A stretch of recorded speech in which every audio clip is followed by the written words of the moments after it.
Hi friends, நம்ம வீட்டிலேயே சாம்பார் பொடி எப்படி தயாரிக்கலான்ட்டு வாங்க வீடியோக்குள்ளே போய் பார்ப்போம். இந்த சாம்பார் பொடி அருமையாக இருக்கும், வீடே மணக்கிற அளவுக்கு. அதுக்கு தேவையான அளவுக்கு மிளகாய் எடுத்துக்கணும். உங்கள் காரத்துக்கு தகுந்த மாதிரி வெறும் வாணலில் வறுத்துக்கங்க. இந்த மாதிரி உப்பி வரும். 1 கப் அளவுக்கு மல்லி, அதையும் வெறும் வாணலில் இந்த மாதிரி வறுத்துக்கணும். அதிகமாக வறுக்கக்கூடாது, லைட்டாக வறுத்தா போதும். 1/4 கப்பு துவரம்பருப்பு, அதையும் சிவக்க வறுக்கணும். நம்ம எண்ணெய் எதுவுமே சேர்க்காமல் வறுத்துக்கணும். இது கூடவே கடலைப்பருப்பு 2 ஸ்பூன் அளவுக்கு சேர்த்துக்கணும். அதையும் நல்லா ப்ரௌன் கலரில் வறுத்து எடுத்துக்கங்க. உளுத்தம்பருப்பு 2 ஸ்பூன் அளவுக்கு சிவக்க வறுத்து எடுத்துக்கங்க. 2 ஸ்பூன் அளவுக்கு ஜீரகத்தை அடுப்பை சிம்மில் வச்சுட்டு வறுத்து எடுத்துக்கங்க. அது பொரியிற ஸ்டேஜ் வந்ததும் எடுத்துடணும். அதே மாதிரி 2 ஸ்பூன் அளவுக்கு பெப்பர், இதையும் நல்லா வறுத்து எடுத்துக்கங்க. பெப்பர் தீஞ்சிரும், அதனால் லைட்டாக வறுத்தா போதும். வறுத்த பொருட்கள் எல்லாத்தையும் ஒரு ட்ரையான பாத்திரத்தில் சேர்த்துக்கங்க. அது எல்லாத்தையும் ஆற வைக்க போகிறோம்.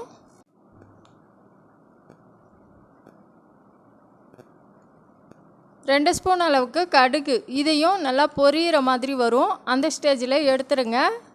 2 ஸ்பூன் அளவுக்கு வெந்தயம், இதையும் சிவக்க வறுத்து எடுத்து அதோடு சேர்த்துக்கங்க.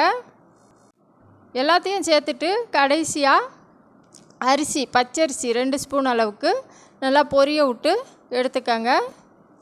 கடைசியாக 1 கைப்பிடி அளவுக்கு கருவேப்பிலையை நல்லா வறுத்து எடுத்துக்கங்க. கருவேப்பிலை எப்படி வறுக்கணுன்னா சருகு மாதிரி சவுண்டு வரும். அடுப்பை சிம்மிலேயே வறுத்து எடுத்துக்கங்க. எல்லா பொருளையும் கருவேப்பிலை சேர்க்கறதால மணமாகவும் ருசியாகவும் இருக்கும். அவ்வளோதான். இந்த பக்குவம் வந்ததும் எல்லாத்தையும் ஒரே பாத்திரத்தில் சேர்த்து நல்லா ஆற வச்சுக்கலாம். நம்ம வீட்லேயே செய்கிறதால கலப்படம் இல்லாத சூப்பராக இருக்கும். காஞ்ச மிளகாயில் உள்ள காம்பெல்லாம் எடுத்து நீக்கிடுங்க. ஆறுனதும் ஒரு மிக்ஸி ஜாரில் சேர்த்து உங்களுக்கு தேவையான கொரப்பாகவும் அரைச்சிக்கலாம், நைஸாகவும் அரைச்சிக்கலாம். அவ்வளோதான், சாம்பார் பொடி சூப்பராக தயாராகிடுச்சு. நீங்கள் சாம்பார் வைக்கும்போது இதில் 2 ஸ்பூன் போட்டால் போதும், வீடே மணக்கிற அளவுக்கு சாம்பார் தயாராகிடும். நான் சொன்ன எல்லா பொருட்களுமே நம்ம வீட்டில் எல்லாருக்குமே இருக்கும். அதையெல்லாம் இந்த அளவுப்படி நீங்கள் சாம்பார் பொடிக்கு ரெடி பண்ணி வெறும் வாணலில் வறுத்து ஆற வச்சு மிக்ஸி ஜாரில் பொடி பண்ணிக்கங்க. நம்ம என்ன தான் சாம்பார் பார்த்து வச்சாலும் இந்த மாதிரி சாம்பார் பொடி தயார் பண்ணி செய்யும்போது சூப்பராக இருக்கும்.